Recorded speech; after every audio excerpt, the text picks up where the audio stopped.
queridos amigos y hermanos, sean todos bienvenidos en el nombre de nuestro Señor Jesucristo a una nueva edición de su comentario al texto bíblico sobre el cual la lección de la escuela sabática está basada. Es sencillamente un privilegio en el nombre de Cristo ofrecer una lectura comentada al texto bíblico para que de esa manera usted pueda ser instruido por el Espíritu Santo en el desarrollo de su propia mirada al texto bíblico, para que la promesa del pacto eterno, en la cual Dios muestra su voluntad tanto a grandes como a pequeños, sea cumplida también en su propia vida. Así que sean todos bienvenidos. Sencillamente, antes de orar, queremos recordar solamente una cosa: este repaso grabado que usted tiene disponible durante toda la semana antes del sábado, en donde la escuela sabática es repasada, también tiene un complemento en vivo, totalmente en vivo, que realizamos cada día de sábado a las 7:30 de la mañana, hora de Venezuela, para que usted pueda poner sus ideas en orden antes del repaso en su iglesia local y de esa manera pueda compartir inquietudes, comentarios y preguntas que en el nombre del Señor haremos lo posible por responder. Habiendo dicho eso, invitamos sencillamente a que hoy podamos orar en el nombre de Cristo para que podamos ver el importantísimo mensaje que es estudiar Apocalipsis 14, el contexto de los mensajes de los tres ángeles en relación con su conexión con el resto de la Biblia. Así que en el nombre del Señor vamos a orar y de inmediato procedemos al texto bíblico. Oramos. Nuestro Padre bendito, nuestro Padre santísimo, en el nombre precioso de Cristo Jesús, nombre suficiente, nombre bueno, nosotros pedimos, Padre, que eleves nuestras débiles miradas y nos permitas contemplar a Cristo en la hermosura de su santidad para ser transformados de gloria en gloria por su divino poder. Permítenos que al contemplar tu palabra, tu Santo Espíritu nos instruya de manera individual. Te lo pedimos, Padre Santísimo, en el nombre precioso de Cristo nuestro Salvador.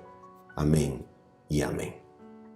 Muy bien, mis queridos amigos, nuestra finalidad el día de hoy en relación con Apocalipsis 14 y los textos a comentar dentro de este capítulo es cimentar, posicionar, ubicar Apocalipsis 14 dentro de su contexto mediato dentro del libro de Apocalipsis, es decir, y al mismo tiempo ubicar Apocalipsis 14 en relación con el resto de las Sagradas Escrituras por medio de un estudio intertextual con aquellas alusiones bíblicas literales que Apocalipsis 14 establece con otro libro de la Biblia. Así que vamos a estudiar en primer lugar relación, ubicación o posición de Apocalipsis 14 dentro del libro de Apocalipsis, para luego estudiar la relación intertextual que estos versículos establecen con otro libro de la Biblia, para que así nosotros podamos obtener más de este capítulo cuando estudiemos sus versículos pertinentes y correspondientes con el mensaje de los tres ángeles. Número 1, entonces, vamos a proceder inmediatamente a ubicar Apocalipsis 14 dentro de la perspectiva del libro del Apocalipsis. En primer lugar, nosotros necesitamos recordar que Apocalipsis 14 forma una sola unidad textual con el capítulo número 12 y con el capítulo número 13 del mismo libro. Desde Apocalipsis 12 hasta Apocalipsis 14, nosotros tenemos allí la cuarta visión del libro de Apocalipsis, que en total nos regala 7 visiones. decimos que Apocalipsis 12 al 14 representa la cuarta visión, siendo la primera la visión de las 7 iglesias, la segunda la visión de los 7 sellos, la tercera la visión de las 7 trompetas y Apocalipsis 12 al 14, visión que llamamos la visión del gran conflicto. Estando estructurado Apocalipsis como un arreglo que llamamos quiasmático concéntrico, Apocalipsis entonces hace un paralelo entre sus primeras 3 visiones y sus segundas 3 visiones. Es decir, existe un paralelo entre la visión primera y la visión quinta, entre la visión segunda y la visión sexta, y entre la visión tercera y la visión séptima, dejando una visión al solitario que destaca como si fuese la luz central de un candelabro o menorá hebreo, y esto entonces hace que la visión céntrica más importante, donde Apocalipsis alcanza su pináculo estructural literario, es precisamente la visión del gran conflicto ubicada en Apocalipsis 12 hasta el capítulo número 14. Aparte de este arreglo literario quiasmático concéntrico, donde la visión central, Apocalipsis 12 al 14, es la visión que se destaca, convirtiéndose en lo más importante de todo el libro, y precisamente allí donde se desenvuelve, donde se desarrolla y llega a su desenlace final, el gran conflicto entre Cristo y Satanás, precisamente en estos capítulos, aparte de este arreglo literario, quiasmático concéntrico, nosotros también tenemos un detalle interesantísimo, y es que Apocalipsis hace que cada visión de las 7 estén anticipadas o precedidas por una escena introductoria que todas tienen que ver con el santuario celestial. La visión de las 7 iglesias está anticipada por la escena introductoria de Cristo ministrando en medio de candelabros. Eso es una escena introductoria de santuario. La visión de los 7 sellos está anticipada por lo sucedido en relación con la mesa de los panes de la presencia, que en el reino de los cielos está representado por el trono que está en el lugar santo, donde Cristo asciende como vencedor después de ser inmolado para tomar el libro escrito por dentro y por fuera de la mano derecha del que está sentado en el trono. La visión de las 7 trompetas está precedida por la visión de Cristo como ángel fuerte en relación con el altar del incienso en Apocalipsis capítulo número 8 y los primeros versículos. La visión cuarta, es decir, la que nos corresponde, la visión del gran conflicto de Apocalipsis 12 al 14, está anticipada por la escena introductoria de santuario que encontramos en Apocalipsis capítulo número 11, versículo número 19. Y vamos a leerla de inmediato. Y el templo de Dios fue abierto en el cielo, y el arca de su pacto se veía en el templo.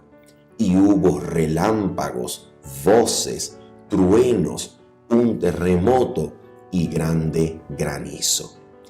¿Qué es lo que este texto nos enseña a manera de escena introductoria de santuario para la gran visión del conflicto de Apocalipsis 12 al 14? Número 1. La palabra templo que se observa en Apocalipsis 11:19 no es cualquier palabra. Esa palabra que aparece allí tiene directa relación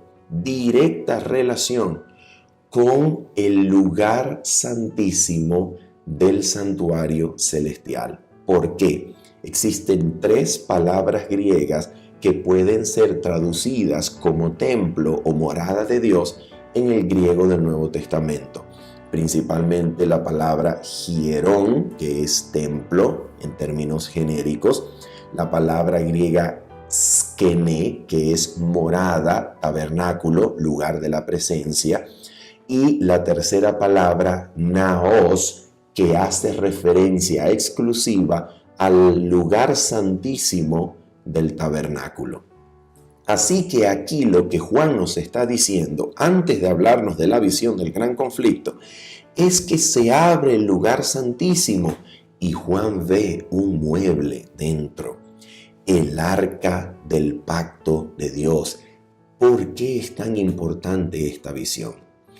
Porque entonces esta escena introductoria de santuario nos posiciona en el lugar santísimo del santuario celestial para percibir el desarrollo final del conflicto cósmico entre Cristo y Satanás. De la misma forma como el arca del pacto tenía en su propiciatorio, es decir, en su tapa, dos querubines a derecha y a izquierda que veían constantemente hacia abajo, manifestando el profundo interés que los ángeles de Dios tienen en el desarrollo del conflicto. De la misma manera nosotros, por medio de este arreglo literario, somos invitados por el apóstol Juan a entrar al lugar santísimo del santuario celestial dentro del libro de Apocalipsis y su estructura literaria, para que estudiemos el desenlace del conflicto de los siglos en Apocalipsis 12 y 14 desde la perspectiva de los ángeles en el lugar santísimo del santuario celestial. En otras palabras, mis amigos, cuando estudiamos Apocalipsis 12 al 14, estamos ubicados en la parte más importante de la historia de la salvación y del libro de Apocalipsis. Esto es complementado con el hecho de que en la siguiente visión, esta visión está anticipada, es decir, la visión que le sigue, la visión de las 7 plagas postreras, está anticipada por una escena introductoria de santuario en Apocalipsis capítulo número 15, en donde se da por sentado el hecho de que al ser inundado el santuario con la gloria de Dios para que nadie pueda entrar ni salir, el santuario para el momento de Apocalipsis 15 ya ha cesado en su obra de intercesión por la raza culpable dentro del libro de Apocalipsis. Así que cuando nosotros leemos la escena del conflicto o la visión del conflicto de Apocalipsis 12 al 14, estamos en los tiempos previos al cese del santuario. Como lugar de intercesión por la raza culpable, el santuario está a punto de cerrar su ministerio y así nosotros nos encontramos en el pináculo literario, histórico y profético al cual la visión del gran conflicto de Apocalipsis 12 al 14 señala y allí sus caminos desembocan. De eso se trata, mis queridos amigos y hermanos. No estudiamos cualquier parte del libro, ni siquiera de la Biblia, cuando estudiamos Apocalipsis 12 al 14. Estudiamos el desarrollo, estudiamos el desenlace, estudiamos la culminación de la gran historia de la salvación en el contexto de la vindicación del carácter de Dios en el escenario cósmico del conflicto de los siglos entre Cristo y Satanás. No es, por tanto, cualquier cosa.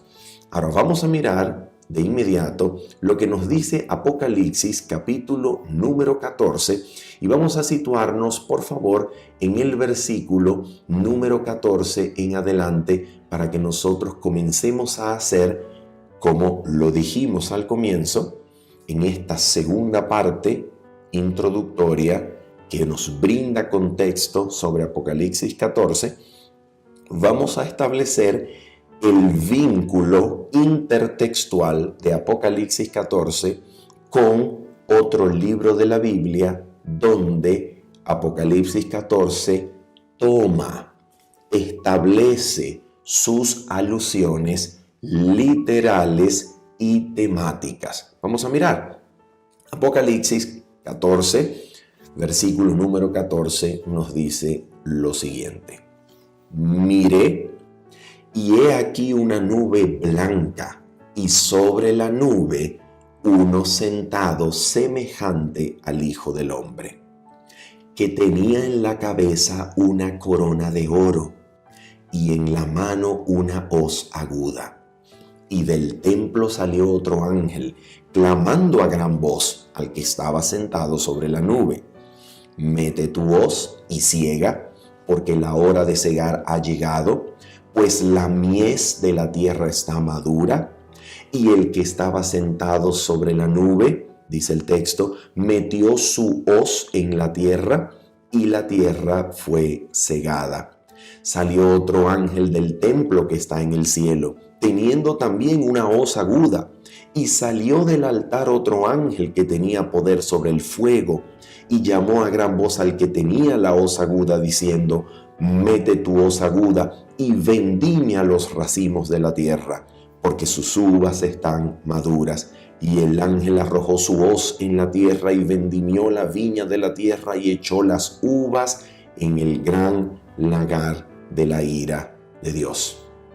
Mis queridos amigos y hermanos, ¿cuál es el texto bíblico, fuente de este texto que se encuentra en Apocalipsis 14? ¿Cuál es el texto bíblico desde donde el cual Apocalipsis 14 toma sus motivos, toma sus palabras, toma su temática? Mis queridos amigos, la alusión es absoluta y totalmente clara a lo que la palabra del Señor nos enseña en el capítulo número 3 del libro del profeta Joel. Apocalipsis 14 establece de esta manera un vínculo con el libro del profeta Joel, pidiéndonos que para interpretar el escenario allí descrito, nosotros hagamos recurso del profeta Joel para así poder interpretar lo que Apocalipsis 14 nos quiere comunicar acerca del mensaje de los tres ángeles. Vamos entonces en primer lugar a mirar lo que nos dice la Escritura en Joel capítulo número 3, versículo número 11 en adelante. Recuerden, por favor, los elementos, las unidades textuales, semánticas de Apocalipsis capítulo 14. Un ángel, una hoz, una siega, una cosecha de mies, también una cosecha de uvas para el lagar de la ira de Dios, un juicio que por supuesto en el capítulo 14 está anticipado por el llamado del primer ángel a juicio. Todo esto lo vamos a encontrar en Joel capítulo número 3, versículo 11 en adelante. Leemos, por tanto: juntaos, dice entonces Joel 3, versículo 11 en adelante. Juntaos y venid, naciones, todas de alrededor, y congregaos. Haz venir allí, oh Jehová, a tus fuertes. Despiértense las naciones y suban al valle de Josafat, porque allí me sentaré para juzgar a todas las naciones de alrededor. Recuerden que Apocalipsis capítulo 14 contiene un llamado de juicio que ha de resonar sobre toda nación, tribu, lengua y pueblo. Y aquí entonces en Joel capítulo número 3 también hay una invitación donde la voz de Jehová llama a todas las naciones para que vengan al valle de Josafat, que será llamado en Joel capítulo número 3 también valle de la decisión, para que allí sean juzgadas. ¿Y qué acontece? ¿Cuál es el resultado de este juicio en Joel capítulo número 3? Mira cuál es el resultado. Dice así, nota esto. Versículo número 13. Dice el texto: echad la hoz. Nota esto. Echad la hoz, porque la mies está ya madura. Venid, descended, porque el lagar está lleno. Nota esto, hay una mies que ya está madura, está lista para ser cosechada. Por tanto, hay un trigo ya madurado para ser tomado y segado. Al mismo tiempo, también hay un lagar que está preparado para recibir los racimos de uva que han de ser cosechados también. Y dice el texto, porque el lagar está lleno, rebosan las cubas, el lugar donde se guarda el vino, es decir, el jugo de uvas recién pisados en el lagar, porque mucha es la maldad de ellos. Versículo 14 y 15. Muchos pueblos en el valle de la decisión, porque cercano está el día de Jehová en el valle de la decisión. El sol, atención con este vínculo, por favor, que vamos a comentar siguiente. El sol y la luna se oscurecerán y las estrellas retraerán su resplandor. Así que aquí tenemos nosotros la primera alusión textual, literal, entre Apocalipsis 14 y el libro del profeta Joel.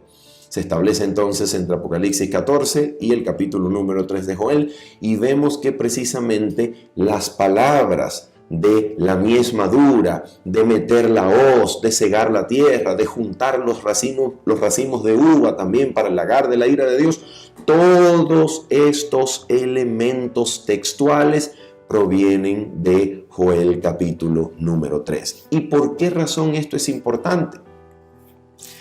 Es importante porque al hacer esta conexión intertextual entre Apocalipsis y Joel, nosotros vamos a mirar cuál es la intención del mensaje de los tres ángeles allí ubicados en el estudio intertextual entre Joel y Apocalipsis.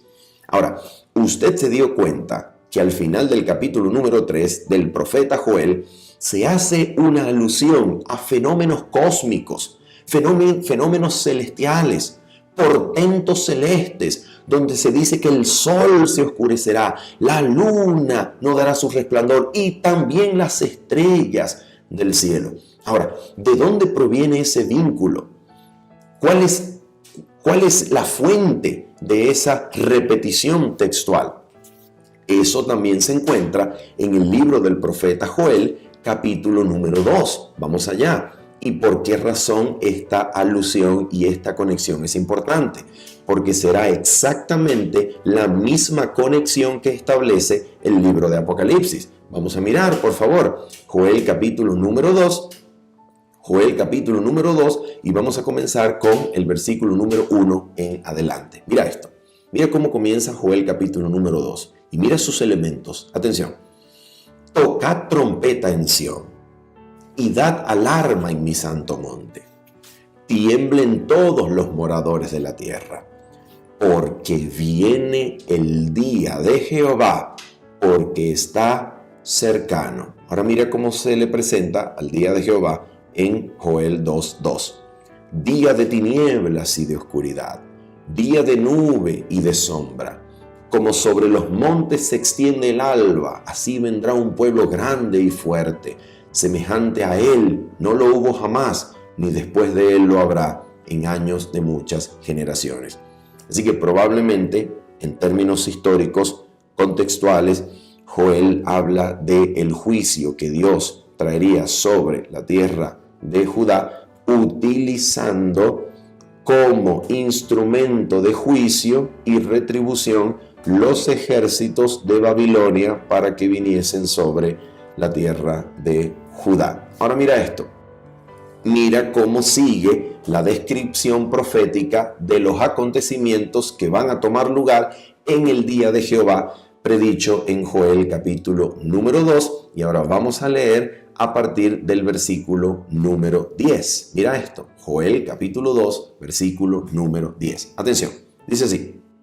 Delante de él, es decir, delante de la venida del rey Nabucodonosor, probablemente en términos históricos, delante de él temblará la tierra, se estremecerán los cielos. Este es el día de Jehová.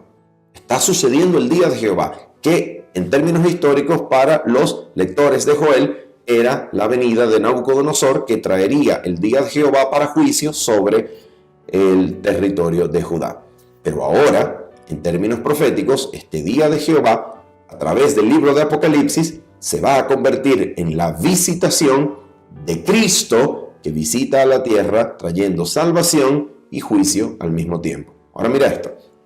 Delante de él, dice Joel 2:10, delante de él temblará la tierra, se estremecerán los cielos, y atención, el sol y la luna se oscurecerán, y las estrellas retraerán su resplandor. ¿Dónde encontrábamos ese texto al mismo tiempo? Lo encontramos en Joel capítulo número 3. ¿Recuerdas? Al final del capítulo. Ahora mira esto. Atención. Y Jehová dará su orden delante de su ejército, porque muy grande es su campamento. Fuerte es el que ejecuta su orden, porque grande es el día de Jehová. Nota la pregunta, por favor. Nota el contexto. Porque grande es el día de Jehová y muy terrible. ¿Quién podrá soportarlo? Ahora nota entonces que se hace una pregunta en el contexto de la descripción de señales, portentos celestes que acompañan el gran día de Jehová. Y se hace la pregunta, ¿quién podrá sostenerse en pie durante este día de visitación? Durante el día de Jehová. Ahora, ¿por qué es importante esta pregunta?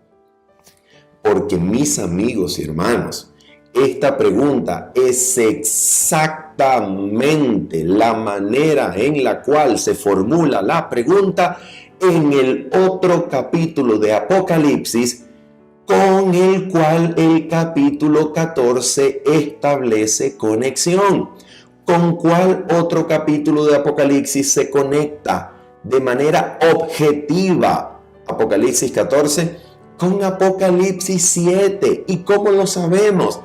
Porque en estos dos capítulos, Apocalipsis 14 y Apocalipsis 7, son los únicos capítulos del libro donde aparece el remanente llamado 144,000. Y es exactamente lo siguiente que nosotros vamos a hacer. Por esta razón, vámonos a Apocalipsis capítulo número 7.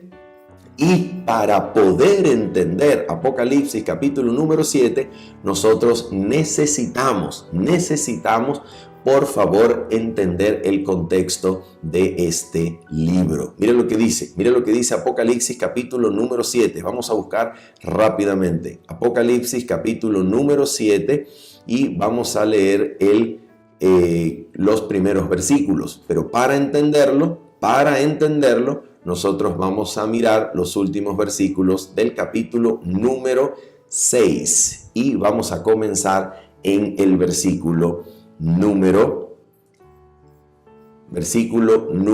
12. Aquí está. Apocalipsis capítulo número 6, versículo número 12. ¿Por qué comenzamos allí? Porque aquí comienza el escenario histórico de los mismos y exactos portentos celestiales que el libro del profeta Joel nos presenta como contexto que acompaña el gran día de Jehová. Mira lo que dice. Miré cuando abrió el sexto sello, y he aquí hubo un gran terremoto, y el sol se puso negro como tela de silicio, y la luna se volvió toda como sangre, y las estrellas del cielo cayeron sobre la tierra, como la higuera deja caer sus higos cuando es sacudida por un fuerte viento. ¿Te das cuenta?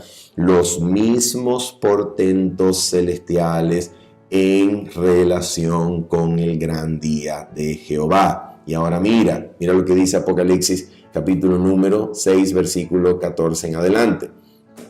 Y el cielo se desvaneció como un pergamino que se enrolla, y todo monte y toda isla se removió de su lugar, y los reyes de la tierra y los grandes, los ricos, los capitanes, los poderosos y todo siervo y todo libre se escondieron en las cuevas y entre las peñas de los montes. Y decían a los montes y a las peñas: caed sobre nosotros y escondednos del rostro de aquel que está sentado sobre el trono y de la ira del Cordero. Y ahora escucha la pregunta. Porque, resaltamos, porque el gran día de su ira ha llegado, ¿y quién podrá sostenerse en pie? Nota que es exactamente lo que el libro del profeta Joel en el capítulo número 2 hace. Joel presenta el día de Jehová rodeado de portentos celestes, sol, luna y estrellas. El mismo Joel, después de acompañar con portentos celestes la descripción del día de Jehová, lo acompaña con una pregunta: ¿quién podrá salvarse? ¿Quién podrá escapar? ¿Quién podrá soportar el gran día de Jehová? Apocalipsis capítulo número 6, en el contexto del sexto sello, que describe los acontecimientos mismos de la visita de Cristo a la tierra, nos presenta exactamente los mismos elementos. Hay una descripción del día de Jehová, del día de su ira, y al mismo tiempo se acompaña con portentos celestes, sol, luna y estrellas. Y se formula exactamente la misma pregunta: ¿quién podrá sostenerse en pie? Ahora la pregunta es: ¿cuál es la respuesta que Joel ofrece ante esa pregunta? ¿Quién podrá sostenerse en pie? ¿Quién podrá soportarlo? ¿Y cuál es la respuesta que ofrece el libro de Apocalipsis? ¿Cuál es la respuesta?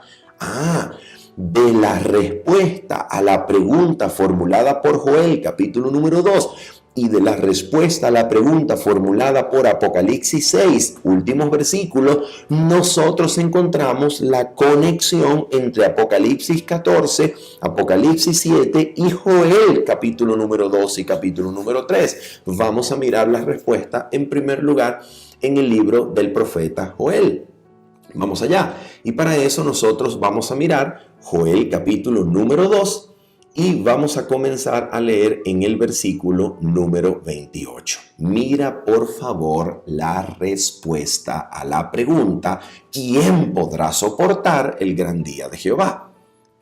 Esta respuesta por parte de Joel. Vamos a mirar la respuesta. Y después de esto, dice el libro del profeta, y después de esto, derramaré mi espíritu sobre toda carne. Y profetizarán vuestros hijos y vuestras hijas, vuestros ancianos soñarán sueños y vuestros jóvenes verán visiones. Versículo 29. Y también sobre los siervos y sobre las siervas derramaré mi espíritu en aquellos días.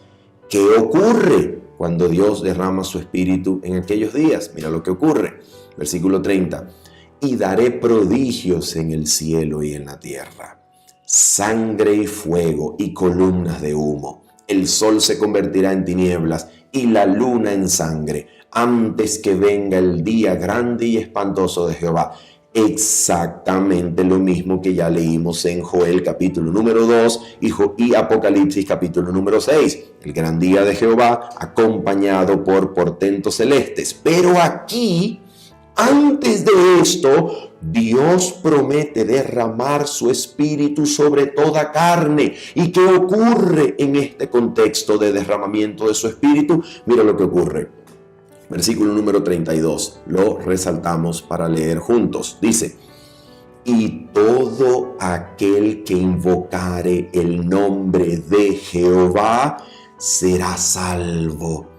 Porque en el monte de Sión, nota esto, en el monte de Sión, en ese mismo monte donde se está invocando el nombre de Jehová, y en Jerusalén habrá salvación, como ha dicho Jehová, y entre el remanente al cual él habrá llamado.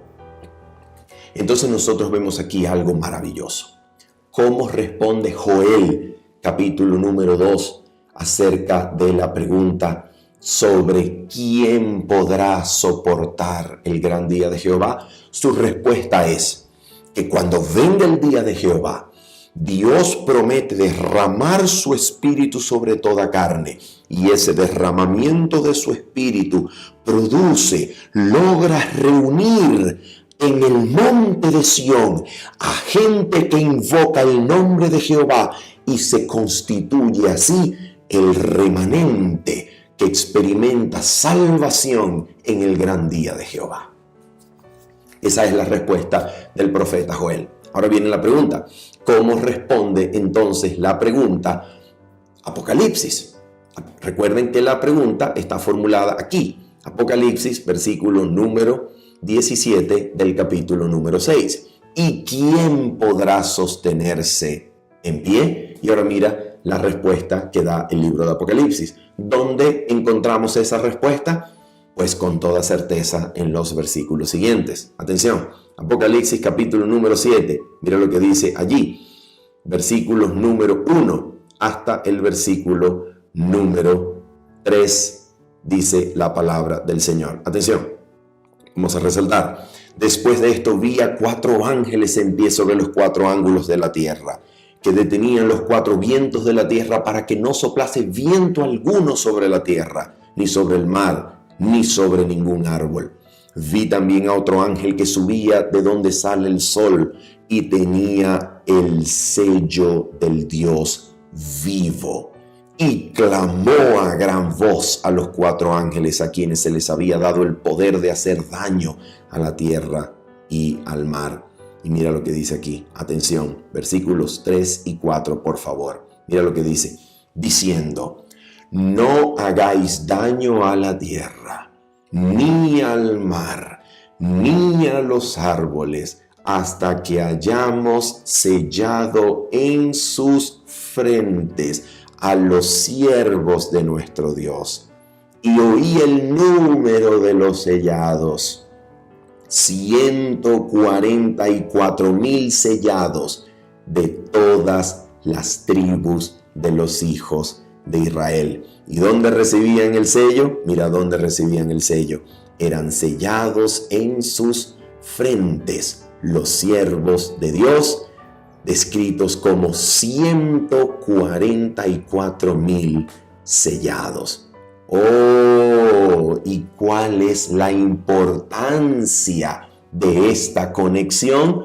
Porque precisamente Apocalipsis, capítulo número 14, nos vuelve a presentar como único otro lugar de todo Apocalipsis y de toda la Biblia al remanente caracterizado por el número 144,000. ¿Y dónde aparece eso? Aparece en Apocalipsis capítulo número 14. Y mira cómo es descrito esta parte de la Biblia. Atención, Apocalipsis capítulo número 14. Vamos a leer el versículo número 1 en adelante. Escucha esto.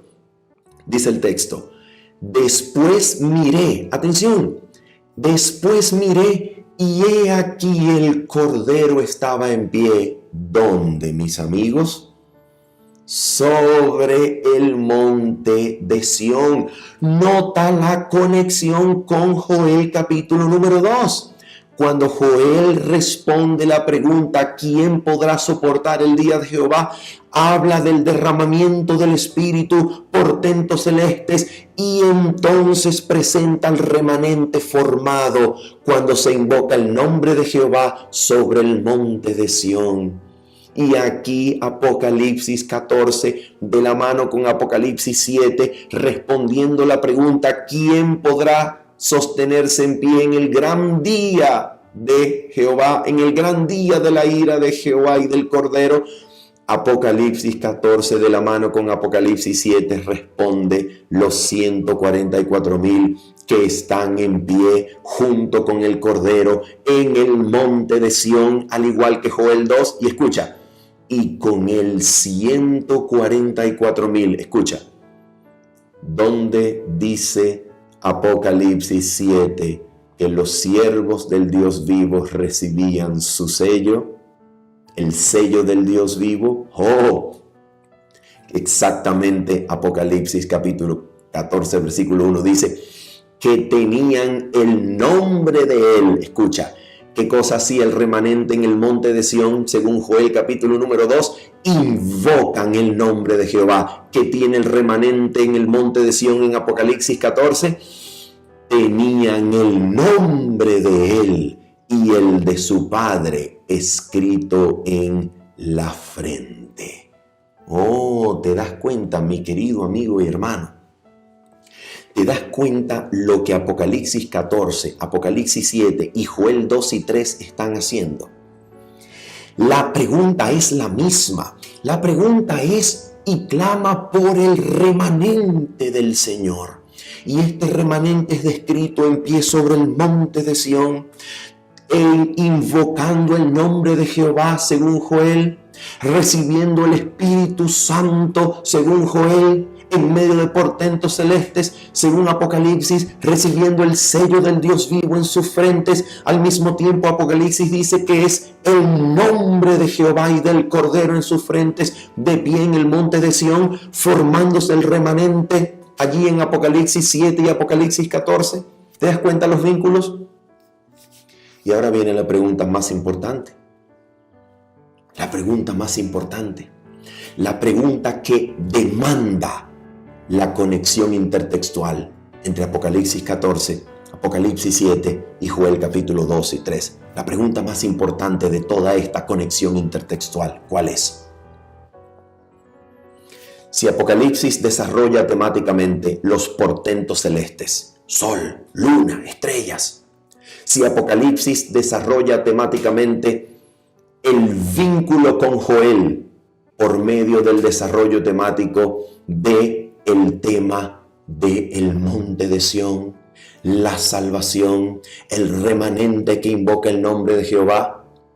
La pregunta es ahora, ¿cuándo, dónde y por medio de qué cosa entonces Apocalipsis desarrolla el tema de el derramamiento del Espíritu de Jehová sobre toda carne?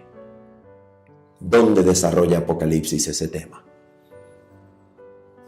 Oh, mis queridos amigos, mis queridos hermanos, esta pregunta vamos a responderla notando de nuevo el capítulo número 14 del libro de Apocalipsis. Vamos al versículo número 14 del mismo libro. Apocalipsis capítulo 14, versículo 14, el mismo texto con el cual comenzamos, dice de la siguiente manera. Escucha esto. Miré, y he aquí una nube blanca, y sobre la nube uno sentado semejante al Hijo del Hombre, que tenía en la cabeza una corona de oro y en la mano una hoz aguda. Atención. Y del templo salió otro ángel clamando a gran voz al que estaba sentado en la nube, que decía: mete tu hoz y ciega, porque la hora de cegar ha llegado, pues la mies de la tierra está madura. Pregunto, ¿cómo es que un grano de trigo se madura en el tiempo, en el contexto y en la vida de los tiempos bíblicos? ¿Cómo se maduraba el grano de trigo? Cuando caía sobre la cosecha, cuando caía sobre el sembradío, ¿qué cosa? La lluvia tardía. La lluvia temprana caía sobre la tierra, ablandaba la tierra y así la preparaba y la posibilitaba para recibir la simiente, recibir la semilla del trigo. Y así daba suficiente poder a la semilla para brotar cual planta y comenzar su desarrollo. ¿Y cuál era la función de la lluvia tardía en los tiempos bíblicos?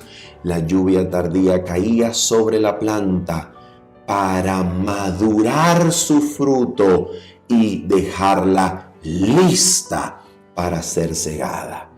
¡Oh! Describe Apocalipsis capítulo 14, versículo 14 en adelante, la venida del Hijo del Hombre como un agricultor que viene a cegar y a cosechar la mies ya madura. ¿Describe así Apocalipsis? Absolutamente, absolutamente. Y la pregunta es, según el texto, según su arreglo literario, según el capítulo 14 del libro de Apocalipsis, entonces, ¿qué cosa hizo madurar a ese trigo y a esas uvas, al trigo para ser cegado para el granero celestial, las uvas para ser pisadas en el lagar de la ira de Dios. ¿Qué cosa maduró?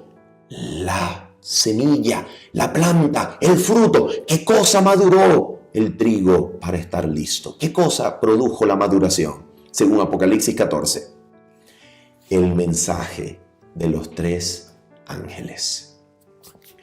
El mensaje de los 3 ángeles, por tanto, en Apocalipsis 14 y en su conexión con el libro del profeta Joel, el mensaje de los 3 ángeles desarrolla, tematiza, presenta la conexión textual con Joel 2 de ser y ejercer la función del derramamiento del Espíritu Santo sobre toda carne para madurar el fruto y dejarlo listo para la siega.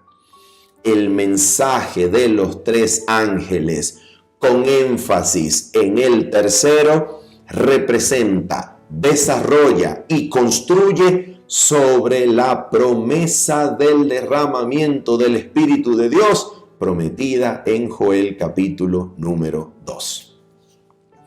¿Y cuál es la importancia de esto entonces? La importancia es que el derramamiento del Espíritu Santo como lluvia tardía, por tanto, no puede ser separado del mensaje de los 3 ángeles con énfasis en el tercero.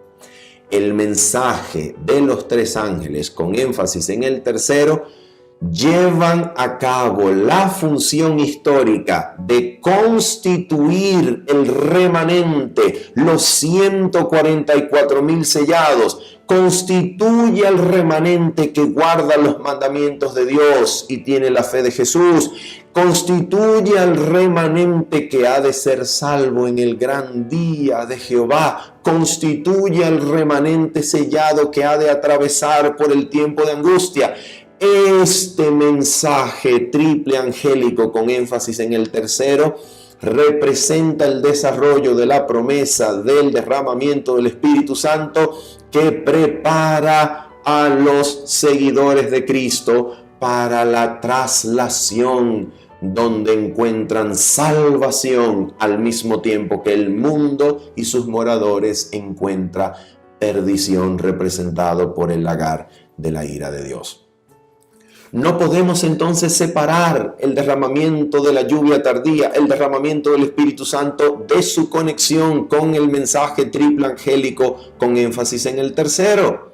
No podemos separar. En otras palabras, quien rechace el triple mensaje angélico con énfasis en el tercero no será refrescado por el abundante refrigerio del derramamiento del Espíritu Santo, porque la conexión de verdad y enseñanza del mensaje del tercer ángel y el triple mensaje angélico va de la mano con la función ejercida por la lluvia tardía en preparar a las personas para la traslación.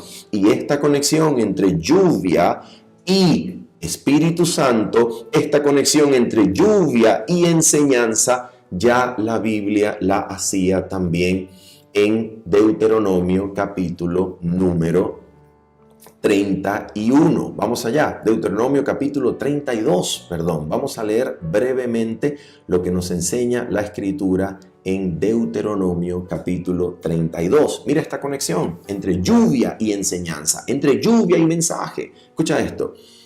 Versículos 1 y 2 dice aquí la Escritura: escuchad, cielos, y hablaré, y oiga la tierra los dichos de mi boca.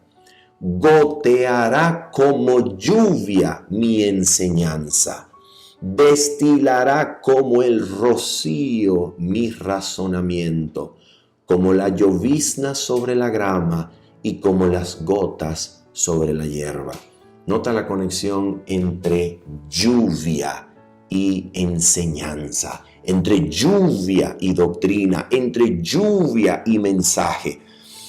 esa misma conexión existe entre el derramamiento del Espíritu Santo prometido por Joel 2 y el mensaje triple angélico con énfasis en el tercero. Se establece así la conexión entre lluvia tardía y mensaje, entre lluvia tardía y enseñanza, que no pueden ser separados, porque el rechazo de uno, el rechazo del mensaje, es el rechazo o arroja como resultado estar no preparado para recibir el refrigerio del Espíritu de Dios. Y por esa razón, mis queridos amigos y hermanos, precisamente por esta razón, nosotros encontramos esta misma conexión en el espíritu de profecía. Exactamente esta conexión.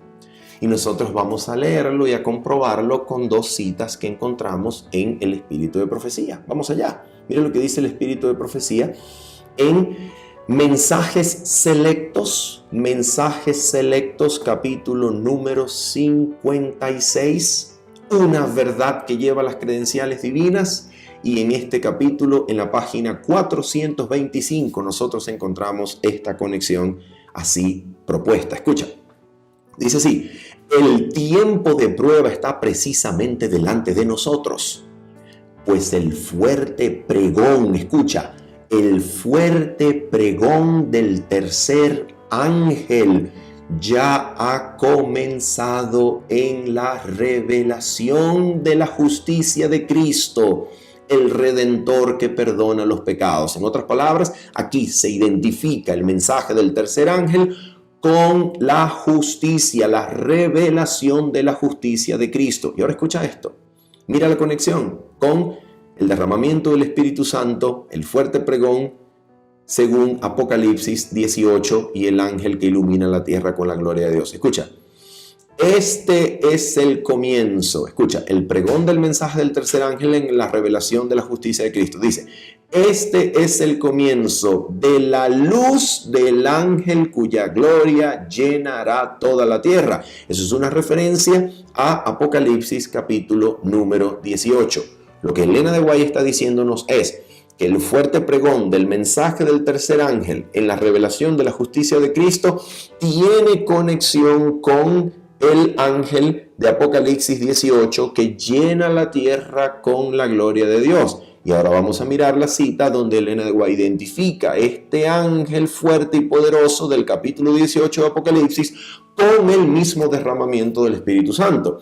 Y para eso nosotros vamos a leer esta cita que no encontramos de manera oficial traducida al español, pero la vamos a leer desde el idioma inglés y está ubicada en el párrafo número 5 de Review and Herald del 29 de marzo del año 1892. Mira lo que nos dice esta cita. Escucha, dice Elena de White: I have no specific time, no tengo un tiempo específico, of which to speak when the outpouring of the Holy Spirit will take place. No tengo un tiempo específico sobre el cual hablar o del cual hablar cuando el derramamiento del Espíritu Santo tomará lugar, sucederá.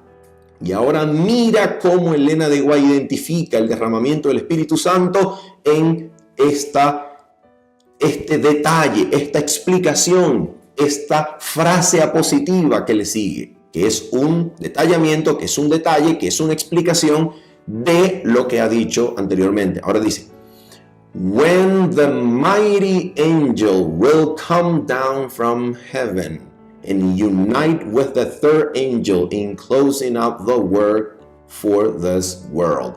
Cuando el poderoso ángel descienda o descenderá del cielo y se unirá o unirá con el tercer ángel en la culminación de la obra para este mundo. ¿Cuál es la conexión que Elena de White está estableciendo aquí? Ella está conectando el derramamiento del Espíritu Santo con el descenso glorioso del ángel de Apocalipsis 18, que une su gloria, su mensaje y su fuerza al mensaje del tercer ángel para finalizar la obra por el mundo. ¿Te das cuenta la conexión? La conexión entre el mensaje del tercer ángel y el derramamiento del Espíritu Santo presentado en Apocalipsis 18 es absolutamente clara. Joel y Apocalipsis lo permiten, Joel y Apocalipsis lo sugieren, Joel y Apocalipsis los recomiendan.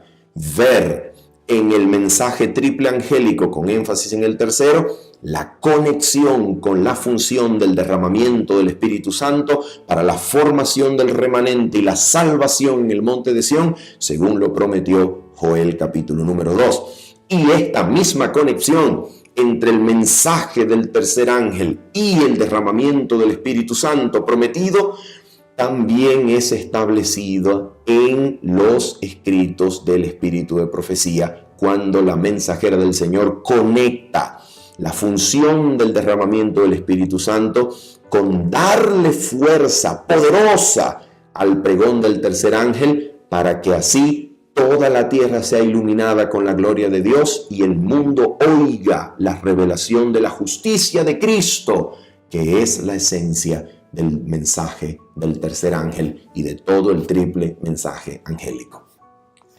Habiendo dicho esto, mis queridos amigos y hermanos, habiendo dicho esto y esperando que usted haya sido edificado, educado en el nombre de Cristo y que usted haya crecido en la gracia de nuestro Señor por el estudio y contemplación de las Escrituras, nos despedimos de ustedes diciéndole hasta el día sábado, 7:30 de la mañana, hora de Venezuela. Bendiciones. Chao, chao.